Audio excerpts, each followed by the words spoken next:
Welcome to the AFCON show on Sport Talk. And remember, guys, 1xBet is the official partners of the 2023 African Cup of Nations. In Group A, Nigeria sealed qualification to the knockout phase, beating Guinea-Bissau 1-0. And the other game saw Equatorial Guinea stun the host nation, Ivory Coast, 4-0 to qualify as group leaders. Group B was filled with 4-goal thriller in both games as Cape Verde and Egypt played out a 2-2 draw, but Cape Verde and also Egypt qualified from Group B. And in the second game in Group B, Ghana played a 2-2 draw versus Mozambique. Disappointing for Ghana, having led the game until the 90th minute, and then they just bottled it to already knocked out Mozambique. Sad one for the Ghanaians. In Group C, Senegal 9 points defeated Guinea 2-0. And there was a great one, interesting 5-goal thriller between Cameroon and Gambia. Cameroon won 3-2 to qualify as runner-up in Group C. And in the Group B, Angola defeated Burkina Faso, but both nations already qualified. And the shocking one for me was Mauritania defeating Algeria 1-0, which Mauritania qualified as one of the best thoughts. Absolutely. And the main talking point is the host nation. What an abysmal performance from an host nation. The surprising thing is we've seen that before, and it's still the same Ivory Coast. What is the problem of the Ivorians? A lot went wrong with the Ivory Coast. For me, I'll tell you, the coaching staffs, the players, they do not have respect for the nation. It looked like it. It looked like it. You are the host nation. Like we said, the fans were pushing them, all through the games, the fans acting like the 12th man. But, the Ivorians, the players, they just didn't give enough for it. These guys, okay, they won the game versus Guinea-Bissau in the first game, and, we're like, okay, it's a good performance, Moving on, they lost to Nigeria, and there was a question mark like, okay, does this Ivorian, do they have what it takes, to go through in the tournament? The Ivorians had, two options versus Equatorial Guinea. If you can't get the 3 points by winning, just play a draw and be on 1 point. You stand on 4 points, and you also stand a chance, qualifying as one of the 4 best thirds. But hey, the Ivorians messed it up completely. Losing 4-0 to Equatorial Guinea in front of their fans. I mean, I feel sad for the fans. There were a lot of tears, a lot of angers and emotions. But trust me, the Ivorians, they did not do enough. And speaking about shambolic or abysmal performance, one nation comes to my mind, and that's no other than Ghana. Ghana, they had also just one job to do it versus Mozambique. They were leading up onto the 90th minute versus already knocked out Mozambique. And they just let everything out. What can you make of that Ghana performance? I think for the Ghanaians, and I can understand the frustration from the fans. We've seen so many pictures and videos of the Ghanaians angry. They even went out to destroy buses in Côte d'Ivoire. I can understand that. The Ghanaians have not won the African Cup of Nations since 1982. I mean, most of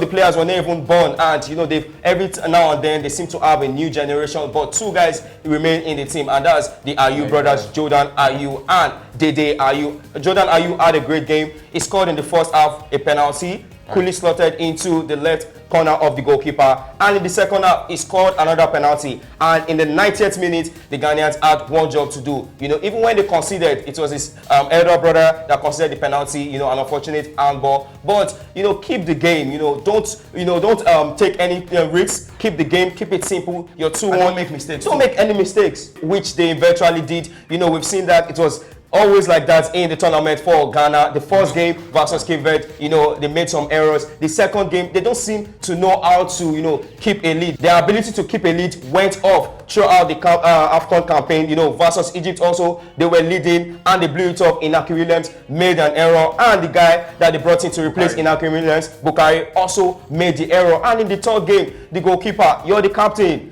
You should not touch the ball in that situation. It's either you grab the ball or you kick it to the throw-in, but you touch the ball and he pretended like he didn't touch it, and that resulted in the equalizer for already knocked out Mozambique, who secured, who made sure that Ghana will not be going into the next round. And remember, the guy who scored for Mozambique is the left back of Atletico Madrid, Renildo. And definitely, Ghana had to react. The Ghana FA has fired Chris Hughton. Remember that Chris Hughton replaced Otto Addo after the World Cup in Qatar. Chris Hughton is now a free agent manager and will probably return to the UK. Before we go, it's important that we remind you that The knockout fixtures are already out, and the Super Eagles of Nigeria, the 3-time champion of AFCON, will take on the 5-time champions Cameroon. Who do you think gets that? Interesting one.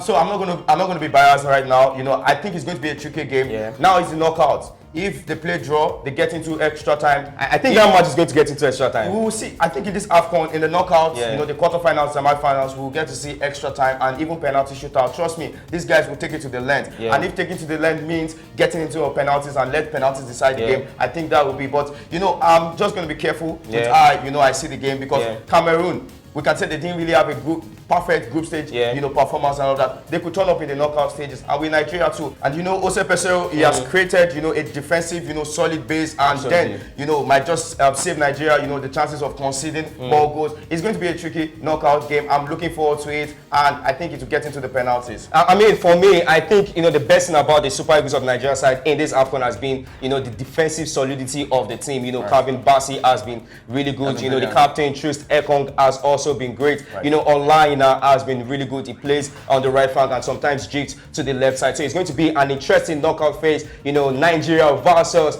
Cameroon. And for the Cameroonians, you know, their captain, Vincent Abubakar, turned 32 during the week, and he hopes to be fit for the knockout phase. We head straight to the prediction game, where we'll be predicting the two teams that are likely to get to the final of the Total Energies AFCON 2023. And I'm kicking off with you. Which two nations do you think will get into the finals? So I have a strong feeling that Senegal will get into the finals this time around. I think they'll get into the final, and I would like to see a final between Senegal versus Morocco. I think it will be very interesting. I mean, that would be interesting, but for me, I think we might have a replica of the 2021 African Cup of Nations final, where Senegal will take on Egypt. I think, you know, the Pharaohs, Egypt, would have a lot to do in the AFCON, and hopefully their star man, Mohamed Salah, returns from injury. And yes, you can watch the African Cup of Nations 2023 with the tournament's official partners, 1xBet, from the 13th of January to the 11th of February 2024. Serious battles will unfold between the best teams on the continent in Côte d'Ivoire. Yes, the 2023 African Cup of Nations promises exciting and plenty of matches. Will Egypt be able to break the losing streak of 2 finals? In what form will Nigeria starman Victor Osimhen approach the matches? And will Morocco, you know, produce a World Cup level performance in Côte d'Ivoire? So choose your favorite and bet on the platform of the African Cup of Nations official partner, 1xBet. More on 1xBet AFCON promo. I introduce to you 1xBet Odds Series. Elevate your wins. In collaboration with CAF, our promotion intensifies your betting experience. It participates to place a bet, explore 6 steps, bet and end ticket for prize join. Achieve 3 consecutive wins to start the Odds Series. Subsequent wins multiplies ticket. Caution, a loss ends the series, so enjoy the lucky match bonus win to get 10 extra tickets. Bet on AFCON 2023 to earn more tickets, and brace up for the prize drawing at each stage end. Your chance for fantastic rewards. Don't miss out on the Odds Series. Remember, guys, every bet is a step closer to victory. Join now at 1xBet. We take our brand questions for the week one more time. Remember, you stand a chance of winning amazing and mouth-watering prizes only if you get the answers correctly. For the first question, what hashtag can be used to discover great African stories on social networks? Option A, hashtag 1xAfricanLegends. Option B, hashtag one more time. Option C, hashtag 1xBest. And option D, hashtag 11 from Africa. And here is the second question. After scoring against Arsenal in Manchester, which of these players ran the entire field to celebrate in front of his former fans? A. Alex Song, B. Kolo Toure, C. Emmanuel Adebayo, and D. Bakary Sagna. Don't forget to send your answers to the numbers on the screen, and the winners will be revealed. We have come to a conclusion of today's episode of Sport Talk. We sign out by saying, love yourself, love your neighbor, and love the game. I am Taiwo Olatuja. And I'm definitely Kende Olatuja. Until we come your way again, stay safe.